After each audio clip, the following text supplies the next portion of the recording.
is CGTN, China Global Television Network.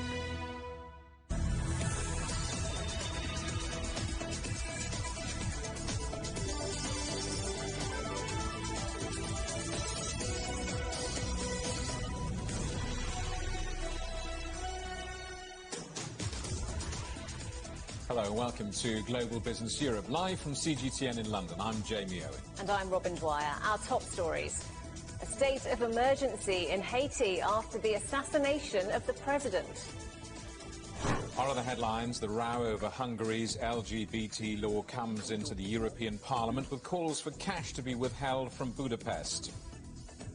A wise move. The British fintech giant sees its valuation hit $11 billion after listing on the London Stock Exchange. 3 hours to go until kick-off between England and Denmark for a Euro 2020 final here at Wembley Stadium. 60,000 fans making their way into this stadium for the game. The atmosphere is lively, to say the least. The president of Haiti, Jovenel Moïse, has been assassinated at his home in the capital, Port-au-Prince. Reports in Haiti have described an organised attack in the early hours of Tuesday by an armed commando group. The government has appealed for calm as investigations begin into his killing. Haiti has seen a series of street protests in recent months amid allegations of political corruption that have left over 30 people dead. Joining me now from Joseph in Oregon is Brian Concannon, who is a Haiti specialist and human rights lawyer. Thanks very much indeed for talking to us today. So, early days, of course, but what more do we know about what actually happened? We don't know a lot about what has actually happened. There's been some reports coming out that there were foreigners involved, but there's also been those have been denied. I think it's too early to tell. There were a lot of people who had a motive for this attack, and there were unfortunately a lot of groups in Haiti that had the capacity to do such an attack. So it's really unknown exactly why that happened. What I think is known is that Haiti has degraded into a situation where most of the democratic structures have been dismantled, and that has created a vacuum that makes this crisis much worse than it would ordinarily. For example, there's no parliament. There hasn't been a parliament in 17 months. Most of the Supreme Court seats are open. So you talked about there being no parliament for 17 months. Can you give us a sense of Jovenel Moïse's presidency and some of those recent political challenges he was facing? Well, he has, since he's been in office in 2017, he has been persistently dismantling Haiti's democratic structures. He fired people that were running independent government accountability mechanisms. He did well to take over the courts. He fired even Supreme Court justices he didn't like or who were political opponents, even though that's unconstitutional. He refused to hold any elections. So Haiti has thousands of electoral officials on paper. There's only 10. There's 10 senators. That's it. All local official seats are either vacant or appointed by the president instead of elected. The whole House of Deputies is vacant, and 2/3 of the Senate is vacant. So we're really facing an intentionally created democratic void right now. And I wonder if there's anything in particular that might have initiated this. Why has it happened now? It's too early to speculate on why. There's obviously lots of possibilities. I mean, Haiti is in deep disarray. President Moïse was extremely corrupt, and there's lots of people who were involved in corruption with him, and were afraid that he could take them down if he wanted to, so they had a motive to silence him. They're obviously your political opponents. Also, President Moïse had some alliances with gangs, and some of those alliances appeared to be turning sour, so that's a possibility. Unfortunately, there's just way too many possibilities out there to be able to narrow at this point, although I'm sure more information will be coming out in the days and weeks ahead. So where does this leave the country then? A state of emergency, a state of siege has been declared. What might happen next? That's a good question. The Constitution has a roadmap for getting out, but unfortunately, most of the roads on that map were closed by President Moise. Under the Constitution, you're supposed to have the Council of Ministers and the Prime Minister run things until the National Assembly can elect a president. Unfortunately, there's no National Assembly. That's a combination of the two houses of Parliament, but most of those seats are vacant. There is a prime minister, but it's an acting prime minister. So Haiti will probably have to persevere with an acting prime minister. And the challenge of the prime minister and the ministers will be to focus on having elections and to having it through an inclusive procedure. One of the things that President Moise, when he was doing things, taking steps towards elections. There were steps towards elections that were very exclusive, that kept opposition political parties, that kept key sectors of the Haitian society out of decisions. The new prime minister, the prime minister and ministers, in order to create a new electoral process, will have to make sure it's inclusive. They'll have to bring in Haitian voices. They'll have to stop persecuting dissidents. Brian Concannon, great to talk to you. Thanks very much indeed for joining us on the programme today. Well, thank you. The European Commission is being urged to cut off funding to Budapest over what are described as grave breaches of the rule of law. Hungarian leader Viktor Orban is facing scathing criticism from fellow EU leaders over a law banning schools from using material seen as promoting homosexuality. He's also accused of politicising the courts and mishandling EU funds. European Commission President-Chief Ursula von der Leyen says discrimination cannot be tolerated. Will never allow parts of our society to be stigmatized, be it because of whom they love, because of their age, their ethnicity, their political opinions, or their religious beliefs. Because we should never forget, when we stand up for parts of our society, we stand up for the freedom of the whole of our society. So a standoff between the EU and Hungary. So who will blink first? In a moment, we'll talk to our correspondent Penelope Lurch in Budapest. First, Tony Waterman in Brussels. Tony, pretty strong words there, but realistically, what can the EU actually do?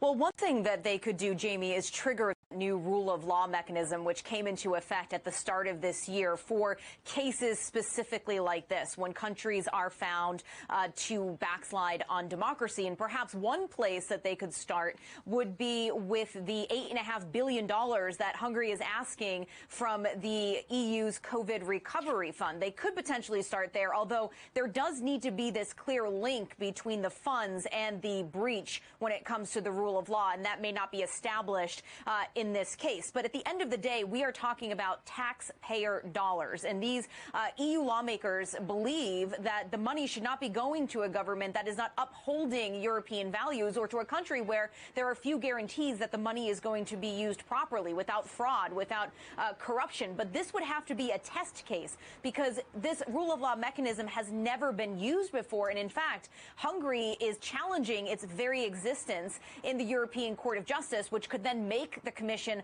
rather reluctant to go down this path. Another option would be to trigger the nuclear option, the Article 7 procedure, which could lead to the suspension of certain rights for Hungary, rights like voting rights. But this could be very difficult to pull off, because it requires the other 26 member states to be in agreement. And we already know that that's not going to happen, because Hungary and Poland have this pact to protect one another at this point. But Ursula von der Leyen, in front of Parliament, said that she is going to do everything in her power, use all of the tools at her disposal when it comes to this issue. And one thing that she does not have in the toolbox, though, is the ability to kick Hungary out of the Union. There's just no mechanism for that. So how united is the EU on Hungary? There are some different opinions here. There is this West versus Central Eastern Europe dynamic that is at play. You have Slovenia and Poland, who are the only two EU member states that have come out in support of Hungary in its standoff with Brussels over these LGBTQI issues. Warsaw, not that much of a surprise, given that earlier this year you had a number of towns declaring themselves to be gay-free zones. So not a surprise there. And other countries that normally normally would align themselves perhaps a bit more closely with Hungary, have been very quiet on this issue. Perhaps an indication that they too believe that Hungary has gone a bit too far this time, although not quite willing to come out and say that in public and put their neck on the line. This is a part of Europe that tends to be more traditional and more conservative, which in and of itself is not an issue. The issue that Brussels has, the issue that these other countries have, is when those conservative traditional viewpoints then lead to the stigmatization and the exclusion of minority groups in society, and then not upholding the European values. Tony Waterman with the analysis from Brussels. Thank you very much. Well, let's bring in Penelope Liesch now, who's in Budapest for us. So, Penelope, it seems that the pressure is now piling up on Viktor Orban. What will he do now that he's cornered? Well, Robin, at this stage, it looks like Hungary will be standing very firm. We've seen in the last little while Viktor Orban's chief of staff come out and say that any pressure that tries to force the government to repeal this legislation will be in vain. Now, that's not a surprise. We've seen Hungary clashing with the EU over a number of matters of rule of law, including corruption, the independence of the judiciary, media freedom within the country. A lot of those issues have come to a head in the past few years. But it's this legislation that bans LGBT education and talk of gender change in schools and in the media that has really drawn the spotlight from other EU nations. We've seen 18 of them condemning Hungary in a statement regarding this legislation, saying that it breaks the fundamental values of the European Union by discriminating against a minority. We've seen a lot of calls from the vast majority today for sanctions against Hungary. But it is very unlikely that Hungary's position is going to change at this point. The government has continued to defend this law, saying it's about child protection and that it does not discriminate against anyone, as it only affects those under the age of 18. That's certainly not how the majority of the EU sees it, though. The law officially comes into force in Hungary tomorrow, but today we've received news of a distributor being fined around a children's book that tells the story of a young boy with two mothers. Now, a government spokesperson has said that that fine was invoked under an unfair trade law because it was being displayed with other children's literature without any note or warning about the content inside. The publisher, however, and also the US author has hit back at this, saying that it is a coordinated attack against LGBT rights in Hungary and an attack on freedom of information. So while this law is yet to come into force, it's certainly the values behind it are being felt here already. Penelope Liesch in Budapest. Thank you. You're watching CGTN. Still ahead, free at last. The ship that blocked the Suez Canal finally sails away.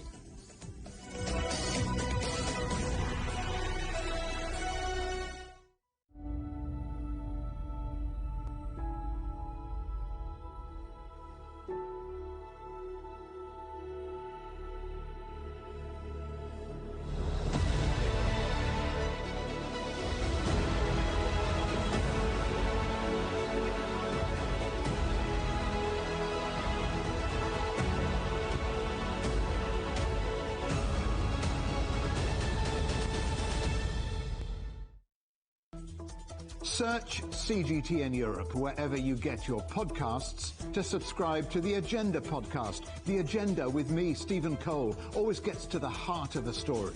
Just subscribe today and listen now. Covering the world from 4 continents. A new horizon.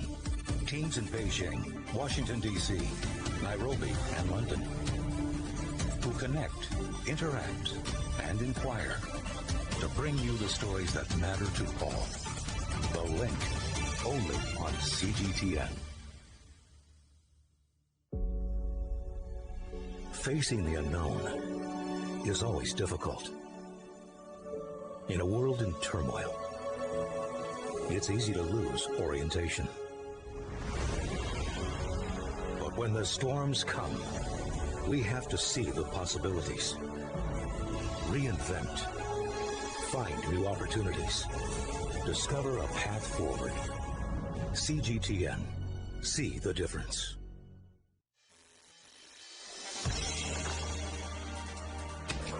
The world has changed under the pressure of the pandemic.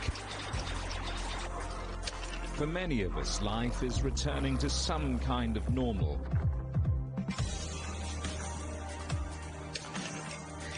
As we're adapting to changes in all of our lives, let Global Business Europe be your guide to the new normal. Join us weekdays on CGTN.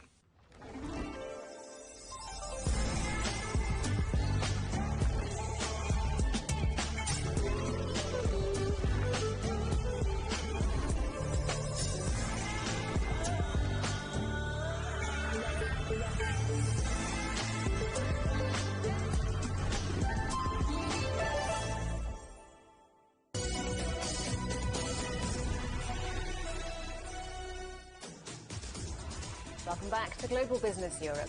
And remember that CGTN is available to watch for free on all the major digital platforms, on Smart TV or online on Roku, Apple TV, Amazon Fire and Android TV, YouTube and Dailymotion, CGTN.com and the CGTN app. The British fintech giant Wise has seen its valuation hit $11 billion after making its highly anticipated debut on the London Stock Exchange. Its opening market capitalisation was more than double valuations from its big fundraising round last year. The money transfer firm opted for a direct listing rather than raising money through an IPO. Juliette Mann is here with the story. Thank you. Yes, there has been lots of excitement around this, one of the biggest London stock market listings of the year. Now, Wise is a disruptor in the international payments realm, where traditional funds flow through banks and other providers. The founders were fed up of arbitrary and costly commissions being charged on foreign exchange. So they found a way to set up cross-border transfers at real exchange rates. And now they've got 10 million customers all around the world, sending $7 billion across borders each month. They've been profitable as well for the last 4 years. Now, what they've done is plump for this direct listing, which means that retail investors get the same treatment as institutional investors. Now, several companies on Wall Street have already done this, including analytics company Palantir Technologies. If you think you've heard about them, you probably have, because there's a load of hype around that stock. And Workplace at Asana, now, they had a $4.4 billion valuation at their market debut back in September. Now, companies using a direct listing need to be confident that there's enough demand among existing shareholders to allow a liquid market to develop once trading begins. Well, let's talk to Susanna Streeter. She's the Senior Investment and Markets Analyst at Hargreaves Lansdown. Thanks for joining us. Let's talk about this method of listing, because it's quite rare. So how does it work, and has it paid off for Wise? Yes, well, Wise may have flown into its stock market listing blindfold, given that by choosing a direct listing, its share price isn't decided in advance. But it certainly seems as though the payments firm really has had a smooth landing, with the shares rising more than 7% on the closing auction price, because when there's a direct listing, there has to be an auction at the start of the trading day. Once the price is then decided, then trading can begin. And crucially, as you touched on, Juliette, it means that institutional investors and retail investors get a chance to get their hands on the shares at the same time. Usually with an IPO, an initial public offering, it's run by investment banks, and they drum up support essentially for the companies to make sure that there isn't a flop on listing, that there are enough people who actually, investors who actually want to buy the shares. So by doing this, Wise in many ways have taken a risk.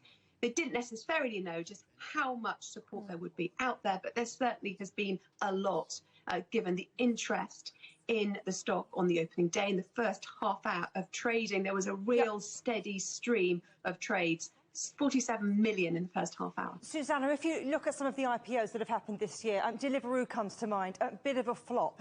On the other hand, Wise has got a lot going for it. The fact that it's profitable, quite unusual for a tech startup. There are risks, though, to this company, aren't there? Yes. Absolutely. So, yes, it is profitable, as you point out, unlike Deliveroo. And the payments world is thought to have, huge growth potential. But there are lots of competitors snapping at Wise's heels. And, of course, it has hard acts to follow, the likes of PayPal and also Stripe, valued at around 95 billion, although it hasn't actually gone to IPO yet, but that certainly is with private investment what it's valued at. So, these are huge targets for Wise, but because the payments industry is undergoing a revolution with so many more firms and individuals switching to digital payments, growth is forecast, although Wise does point out in its prospectus that because of this competition, perhaps its fees might not be able to keep up to date with costs. It might have to be forced to reduce fees faster than it can reduce costs, and it's also at risk from fluctuations in currencies. So it's a pretty volatile market. Just quickly, though, this is also a bit of a test for London, isn't it? A London listing. It's quite attractive for fintech. Absolutely, particularly given, as you pointed out, the flopperoo that was the Deliveroo IPO. There were real concerns, but particularly for fintech. And also London hasn't proved a really popular centre for IPOs, only 5% choosing to list over the past year or so. And retail investors have been excluded from around 93% of IPOs. So this direct listing is very encouraging. And yes, I think the fact that it has seen success, even though going into the listing blindfold, will mean that London is still retaining its crown, really, as a centre for fintech. And there is hope that more firms will be encouraged to list in this way in the future. Susanna Streeter, thank you very much. And of course, Jamie and Robin, there's a lot of the UK regulators are trying to get the regimes relaxed to make it much easier for companies to list on the London Stock Exchange. Julia, thank you very much. Samsung has announced an earnings surprise, reporting the highest second quarter figure in the company's history. The South Korean tech giant expects an operating profit of $11 billion, up 53% from the previous year, thanks to surging chip prices amid a global semiconductor shortage. Chinese electric vehicle maker Xpeng closed flat in its $1.8 billion Hong Kong dual primary listing. The automaker specialises in smart car technologies, including a smart cabin and autonomous driving. It plans to roll out a new product platform and models targeting the global market in the next 2 years. The auction house Sotheby's says a rare 101-carat diamond up for auction can be bought using cryptocurrencies. The pear-shaped stone is expected to fetch around $15 million when it goes on sale on Friday in Hong Kong. Sotheby's says this is the first time an object worth so much money has been available for purchase with cryptocurrency. British sports car company Lotus has unveiled its last ever petrol vehicle as it powers towards a greener future. The company and its Chinese owner Geely have been making around 1,500 sports cars a year. Lotus plans on becoming an all-electric manufacturer, aiming to build tens of thousands of cars and sports utility vehicles by the end of the decade. Well, Germany's automakers say 2021 has been a good year for business, despite overall sluggishness across the sector. That's mainly thanks to growing consumer interest in electric vehicles. Ryan Thompson reports now from Frankfurt. Well, German automakers are in the spotlight once again as they take stock of 2021 so far and give a sense about what lies ahead for the rest of the year for some of the world's most iconic car brands. The Association of the Automotive Industry here in Germany says sales have risen in the first 6 months of the year, particularly so with electric vehicles. New data from Daimler shows that sales of new Mercedes-Benz cars were up 25%, but for electric vehicles, sales rose a staggering 305% between January and June.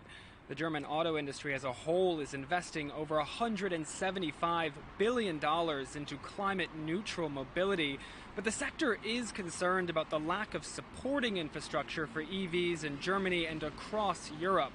Notably, it highlights the fact that nearly 3 in 4 people in Germany are not happy with the number of charging stations available for cars. According to car makers, in order to reach more than 1 million charging points by 2030, 2,000 new ones must be set up every single week. It's calling for the government to act on that. As this was all announced, Daimler also found itself served with a class action lawsuit from Germany's largest consumer protection group. The issue stems from the diesel emissions scandal, which it just cannot seem to shake. Lawyers are arguing that owners of diesel Mercedes-Benz cars that allegedly cheated these emissions tests should be entitled to compensation. Last year, the same group brought a suit against Volkswagen AG and won over $100 million in that. Daimler, for their part, says the suit is baseless and says it will be heading to court to contest it. Ryan Thompson, CGTN, Frankfurt. Global employment is unlikely to recover to pre-pandemic levels until at least 2023. That's according to the Organization for Economic Cooperation and Development. Despite some promising improvement in the US, 22 million more people in OECD countries are out of work or inactive compared to before the pandemic. Despite support efforts from countries, the crisis has clearly hit vulnerable groups such as young people, many women, the low-skilled and frontline workers harder.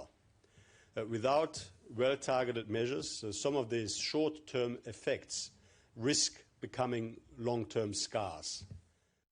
You're watching CGTN. Still ahead, New York pays tribute to the health workers who've led the fight against COVID-19.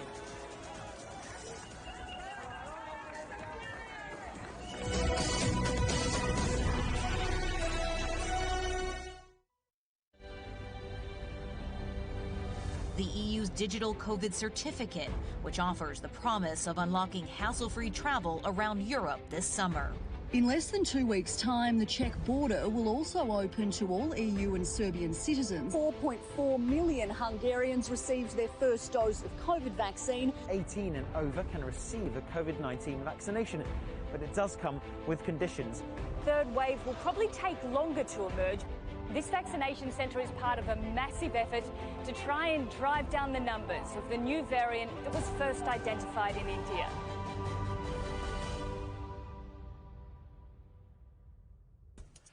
On the agenda with me, Stephen Cole, we look up into space. We look down into data. We look at debt. We look at politics. We look at opioids, climate change. We look at all the issues that really matter around the world. But you matter too. We want to tell the stories you want to see and hear about. Make it your agenda.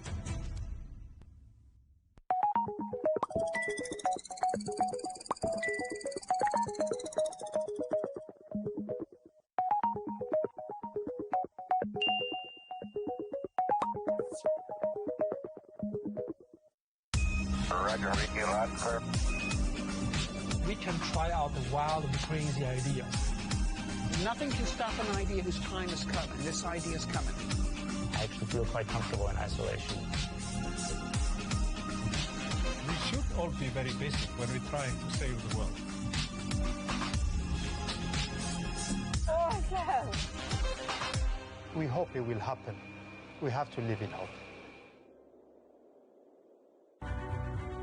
The agreement is signed. But what is the real deal now the UK has left the EU? For trade, for business, for the city, for ordinary people. Make sense of Brexit with CGTN.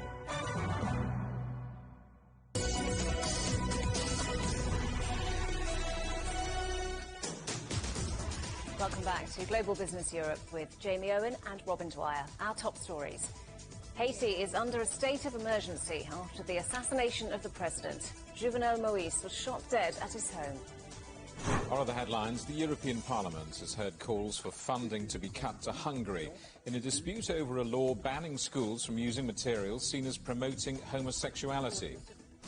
And the British fintech giant Wise has seen its valuation hit $11 billion after making its highly anticipated debut on the London Stock Exchange. The governor of New York has declared America's first state of emergency on gun violence. Andrew Cuomo has taken action after 51 people were shot over the public holiday weekend. He's also announced a new fund to fight the spread of gun crime. Let's talk now to our correspondent, John Terrett. John, tell us more of these plans.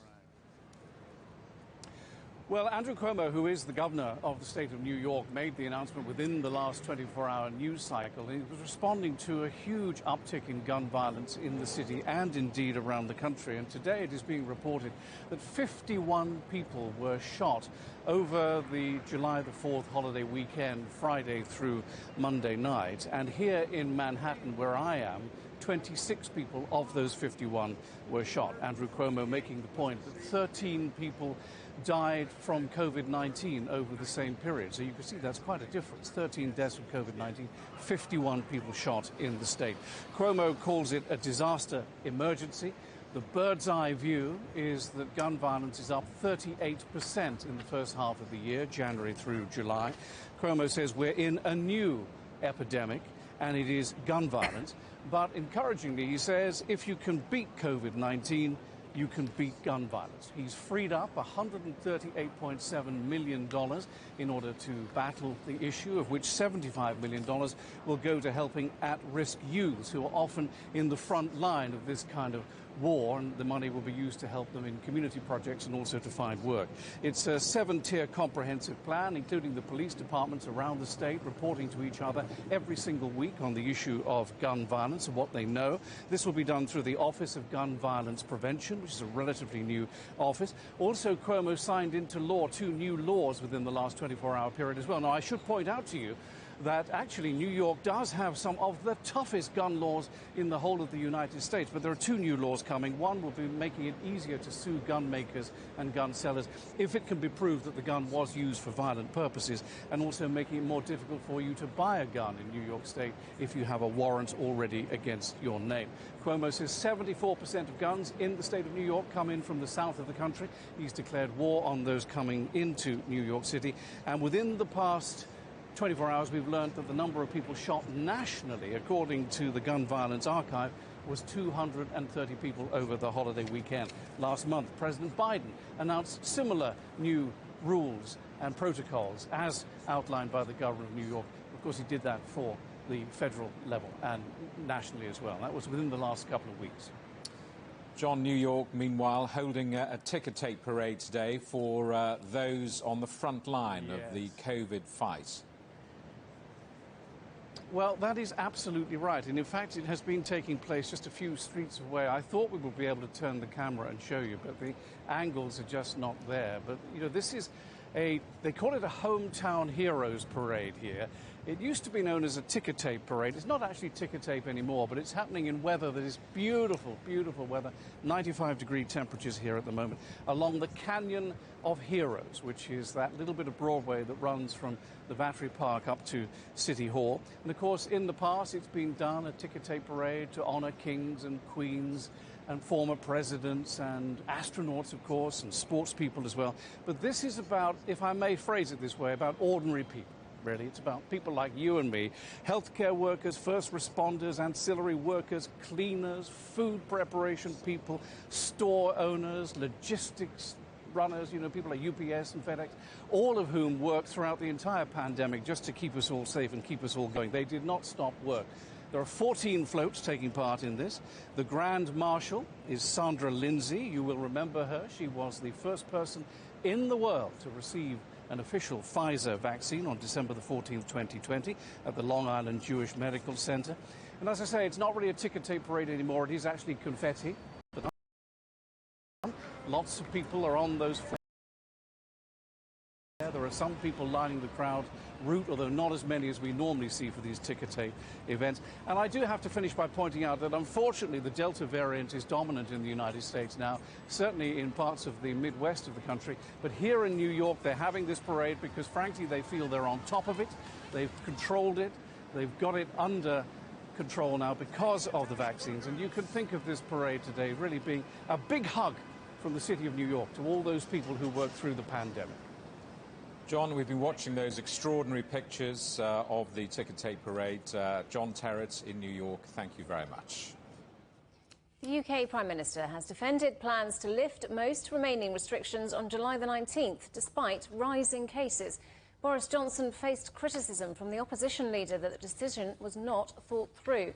He said it was a tough decision, but insists the plan will proceed. These are difficult decisions. They need to be taken in a balanced way, and that's what we're doing. And throughout the pandemic, to do all these things, frankly, Mr. Speaker, takes a great deal of drive and it takes a great deal of leadership to get things done. Meanwhile, the World Health Organization's emergency chief has urged governments to practice extreme caution when reopening their economies. Without naming any country, Michael Ryan said any decision to relax COVID-19 rules must not compromise gains made in containing the virus.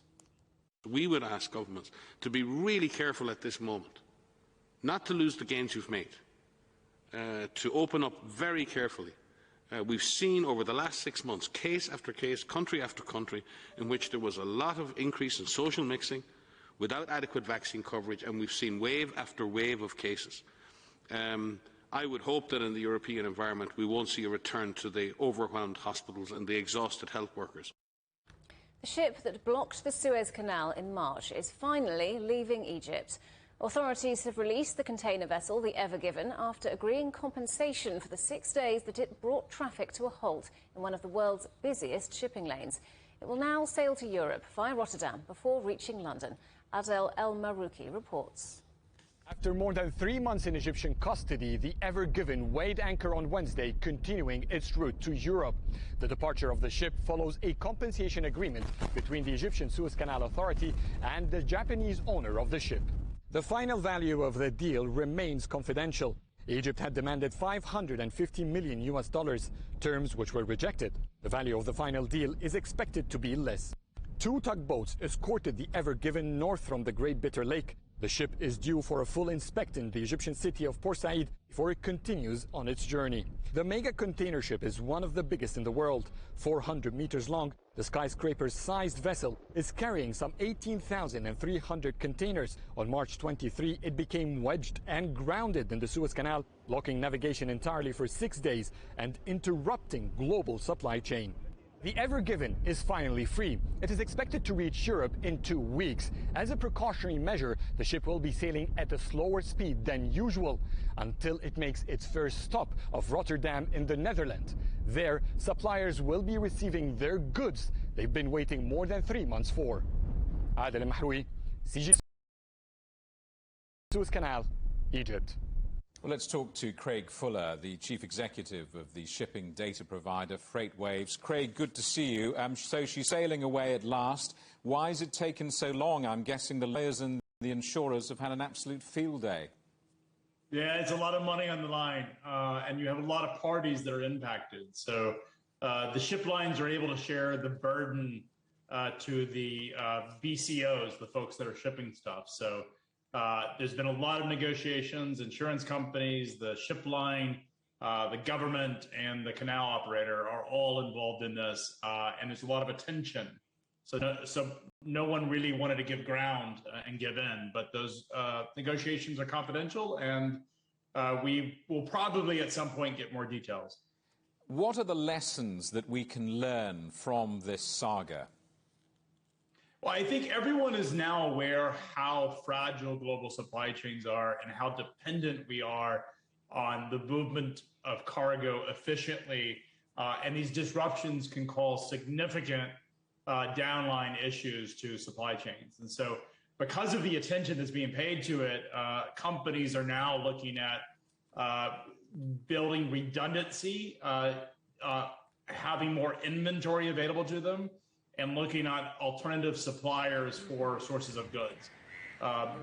It's a fragile economy when you have things like this that disrupt it, particularly when there's as much demand as there is right now in the global economy. And in Europe, there were lots of stories circulating suggesting that Christmas toys would be disrupted and all the rest of it. I wonder, has the supply chain disrupted by this incident now recovered? I don't think that Christmas itself will be disrupted by this one incident. I think broadly supply chains are being taxed just by so much demand, and every little disruption pushes back further the ability to recover from a post-COVID world. So I think it's not so much that the Suez Canal and this particular ship will disrupt Christmas. It's all of the other dependencies and all of the other cargo movement that's already being stretched. And do you see evidence of shipping companies and their customers changing or rethinking their reliance on the Suez Canal route after this incident? No, I think most people have chalked this up to a single isolated incident of just an unfortunate incident. So I don't think it changes how companies are thinking about it. I think what's happened, though, with COVID and the quarantine and the disruption of supply chains broadly is that people are taking every bit of data into consideration and thinking about building redundancy to absorb any issue that may take place. But I don't think it's just related to the canal. I think it's much broader than that. Craig Fuller from FreightWaves in the United States. Thank you very much. 2 men have been arrested after the shooting of a prominent investigative journalist in Amsterdam. Peter de Vries is in serious condition in hospital after being shot in the head following a TV appearance. He's well known in the country for exposing criminal gang leaders. Stefan Löfven has been reinstated as Sweden's Prime Minister with the narrow backing of Parliament. This ends weeks of turmoil after he resigned last month, having lost a no-confidence vote. But the former union boss says he'll resign again if his spending plans are not approved by members of Parliament. Vietnam has gone ahead with high school exams in the capital Hanoi, despite a surge in coronavirus infections. Students from different schools will mix as they take the exams, which determine whether they can go on to university. Ho Chi Minh City is the centre of the current outbreak, with the country recording 1,000 new cases a day. Emergency workers in Japan continue to search for survivors after heavy rain caused a deadly mudslide in the resort of Atami. 7 people have been confirmed dead and dozens of people are still missing. Phoebe Amoroso reports. It was another long day for rescue workers in Atami. The search through the mud began at 6 a.m, but the 72 hours, considered crucial for finding survivors, came and went. Local officials are at a loss. An old classmate of mine and his wife and child, the family of 3, are still missing. Words can't express my feelings. At the moment, there's no choice but to try to go forward one step at a time. The risk of further landslides is hampering rescue efforts. The highway remains closed, and the bullet train was temporarily halted Tuesday morning on fears sediment had flowed onto the tracks. Behind me is Izusan, where the mudslide tore through, causing widespread destruction. Questions are now being asked as to how a disaster of this scale occurred. 54,000 cubic meters of soil was deposited upstream for construction work. This collapsed, merged with other sediment, and formed a deadly river of mud. But some people are also questioning why an evacuation order was not issued, given the heavy rainfall. The priority for many, however, is how to help survivors. More than 550 people were evacuated. They can't go back. I don't think they can simply rebuild their homes in the same place. I think it's really fantastic that New Fujiya Hotel is being used as an evacuation site. It's amazing opening a place like that up. New Fujiya Hotel is one of 2 hotels that are sheltering those who lost their homes. Both had been closed due to the coronavirus pandemic. Now they provide a safer environment for evacuees than group shelters where infections can easily spread. The lobby at New Fujiya has become a donation center where people are bringing clothes and other supplies. A volunteer center opened on Monday and received 900 applications in under 24 hours. The group aims to begin restoration work in areas that have minor damage, while Japan's self-defense forces work to clear buildings that have collapsed. Atami is a popular tourist destination known for its hot springs. Locals are hoping their city will recover quickly and once again become a place to relax. Phoebe Amoroso, CGTN, Atami. Working a 4-day week in Iceland has been deemed an overwhelming success. Trialled over 4 years, employees were paid the same rate but worked fewer hours. The working week was cut from 40 hours to 35. Researchers say productivity remained the same or improved in the majority of workplaces. Workers have reported feeling less stressed and that their health and work-life balance were better. So positive are the results that around 170,000 union members from Iceland's working population of just under 200,000, or 87%, are now working shorter hours. And Iceland's not the only country to test the concept. In May, the Spanish government agreed to a 32-hour work week over 3 years without cutting pay, investing around $60 million towards the costs of the trial project. And New Zealand's Prime Minister, Jacinda Ardern, has suggested employers consider a shorter working week as a way of helping the economy bounce back from the pandemic. Well, Joe Ryle from the think tank Autonomy is campaigning for a 4-day week here in the UK. So, fewer hours for the same pay. I asked him, what's the catch? There is no catch. I mean, we already knew that, 4-day working week, no reduction in pay is good for workers' mental health in terms of better well-being, creating a better work-life balance so we have enough time to enjoy our lives.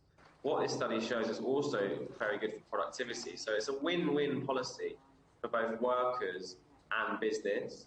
Well, you say it's a win-win for business. Obviously, employees will be happy, but genuinely, plenty of employers won't be happy at this idea. They should be, because 9 times out of 10, productivity goes up. It at least stays the same, and it seems to even go up. So actually, in terms of output, in terms of companies getting a better output from their employees, the 4-day working week really improves productivity. So how do you think this can be rolled out and potentially brought in successfully elsewhere? So, of course this can't happen overnight. We're talking about, a big shift in the economy, the entire economy moving to a 4-day week. But we think it could be done in something like a parliament where you have a transition to get there and the government can help companies along the way.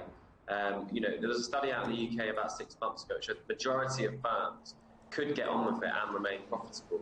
And we're starting to see more and more examples of this now. So trials in Iceland, in Spain, in Scotland, in Ireland, and even some bigger companies getting on and trialing it. Unilever in New Zealand, Microsoft in Japan too.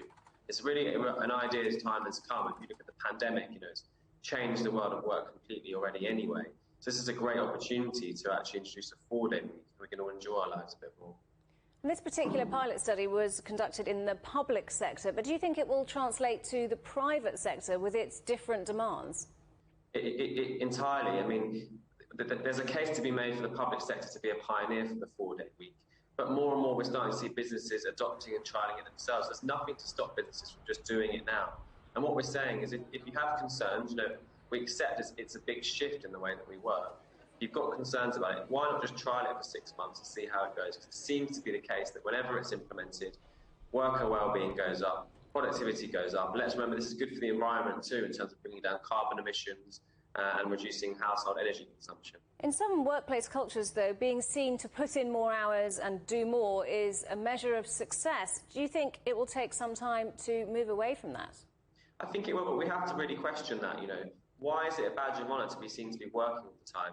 Why is it a badge of honour to be stressed, overworked, burnt out? These aren't positive things, and the 4-day week is about reclaiming time in our lives so we have enough time for things like family, friends, hobbies. We're not saying this is about not stop working at all. This is about sharing work more equally across the economy, which will bring down unemployment too and allow us enough time to just enjoy life. So given all the benefits you've outlined, when do you think we can all see ourselves doing this 4-day week? When will that date be, do you think? I hope within the next 5 years. We're trying as much as possible to get governments across the world to trial it, encouraging businesses to adopt it and trial it. And increasingly we are seeing that. It's an idea that's taking off from Japan to Iceland to Scotland to Spain. It's going to take a little bit of time to get there, but we'd encourage as many governments across the world to rethink how we work. For a long time, it has not worked for the majority of people. Now, a date with destiny for Denmark and England, who face each other in the semi-final of Euro 2020 at Wembley Stadium in London in just over 2 hours' time. 60,000 fans will be there to watch, most of them England supporters. The winners face Italy in the final on Sunday after they beat Spain in the first semi-final. Well, our Guy Henderson is at Wembley for us. So, Guy, a fantastic atmosphere in the stadium for the first semi-final, but likely to be even louder this evening, isn't it? Yeah, we've been covering the build-up to every single one of England's Wembley fixtures during this tournament, and not much compares to the atmosphere here, as you say, just a little while before kick-off now. It's the semi-final, so of course there's going to be more intensity, more suspense. Wembley's been allowed to let more fans in for both of these semi-finals and the final, which are both taking place, those 3 fixtures at Wembley over the course of a few days. So that is also going to build things up as well, build up those levels of excitement. Every single one, almost, of the fans that you see here pouring into this stadium behind me are English fans, because coronavirus travel restrictions means that would-be travelling Danish fans aren't allowed to make their way here.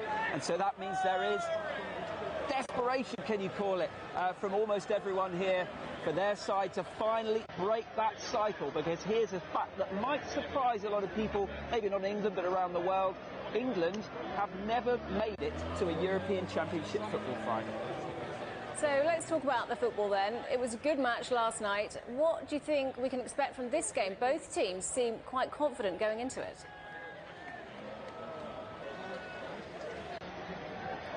Yeah, they do. I mean, you know, there's as with this one, there is, as with last night's game, there is perhaps a mismatch on paper. But what happened in the Italy-Spain game, I think, surprised a lot of people, in that Spain came in the underdogs, and yet throughout large parts of the game they were actually able to dictate what was a pretty furious pace. And perhaps if they managed to put away more of the chances that were presented to them, perhaps the result would have been different. You know, Denmark are definitely the underdogs coming into this game. England are the 4th-ranked side by FIFA in the world. Their squad is at full strength. There was some question over the fitness of Arsenal's Bukayo Saka, but he, we understand, may even be in the starting 11 for this fixture. Denmark, of course, missing their star player. That has been very well covered. He collapsed during the very early stages of this competition on the pitch in the middle of the match. But the aftermath of that tragic event seems to have done something to this Danish side. They are galvanised. There's this strong team spirit that has contributed to them getting this far. The big question now is, can that momentum still carry them further, or will the sheer talent on display amongst the England side, with this very lively crowd behind them, finally bring that fairy tale to an end? We'll have to wait and see. And Guy, just briefly, as you say, England haven't made it past this stage before. This would be a big deal for the team and their fans.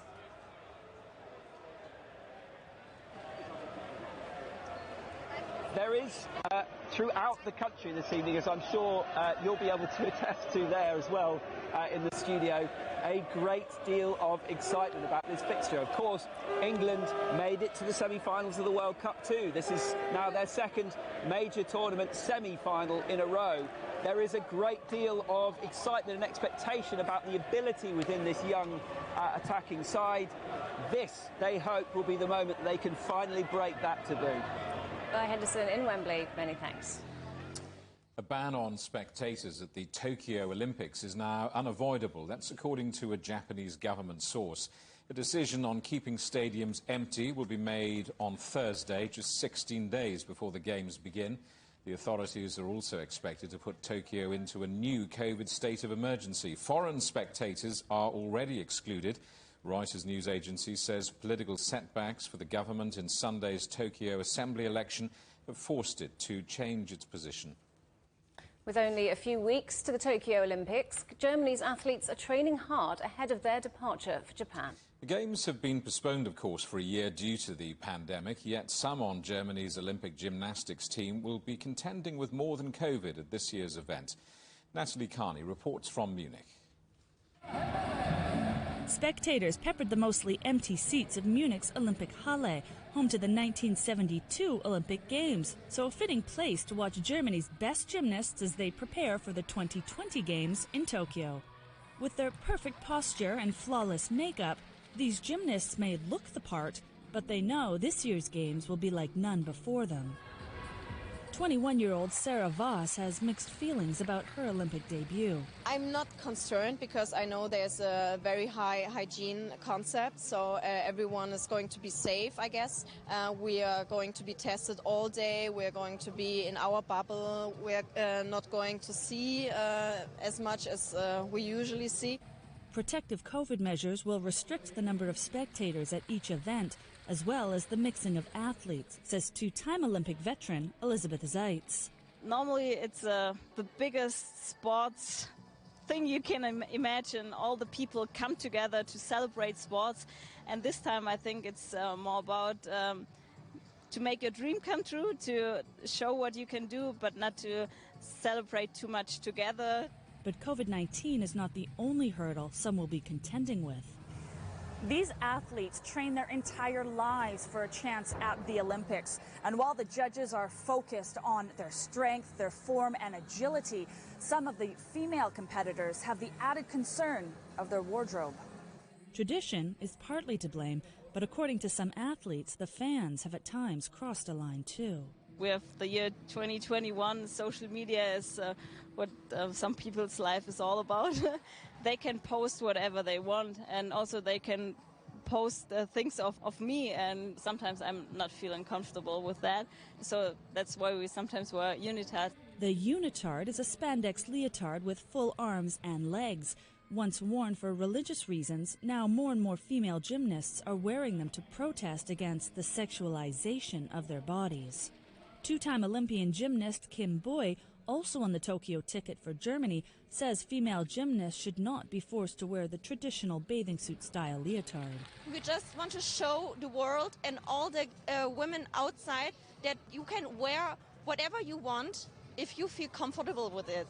I wear the one without legs, so I also feel comfortable with it. But the one without legs, you have to glue on your butt, so that's just right. That could be serious because a slip of the uniform could cost the athlete their medal. Especially when a girl is on floor and she tumbles, etc. Her leotard is likely to slip away, and that's where some people in the ranks started like whistle. And if you grab it and pull it, and if something is not right there, like also your hair or makeup, or you see your bra straps, it's likely to have a deduction. The unitard is also expected to make younger gymnasts more comfortable with their changing bodies and keep them in the sport longer. Just like their male counterparts, these professional athletes want to be respected for their performance and hope that the unitard will be adopted by other gymnasts at Tokyo 2020. Natalie Carney, CGTN in Munich. And finally, if you don't like heights, look away now. 4 German tightrope walkers have set a new world record, travelling 2.1 kilometres along a high wire 600 metres above a Swedish valley. It was a team effort, as rigging the wires took 48 hours and involved flying a rope down one side of the mountain by drone. The walkers reported that it was windy, but all made it across. The headlines again. Haiti is under a state of emergency after the assassination of the president. Jovenel Moïse was shot dead at his home. A short time ago, the Haitian ambassador to the United States gave further details. It seems that this horrible act was carried out by well-trained professional killers, commandos. They were speaking Spanish, and we believe those are mercenaries. It's very important for this international manhunt because those killers are on the loose.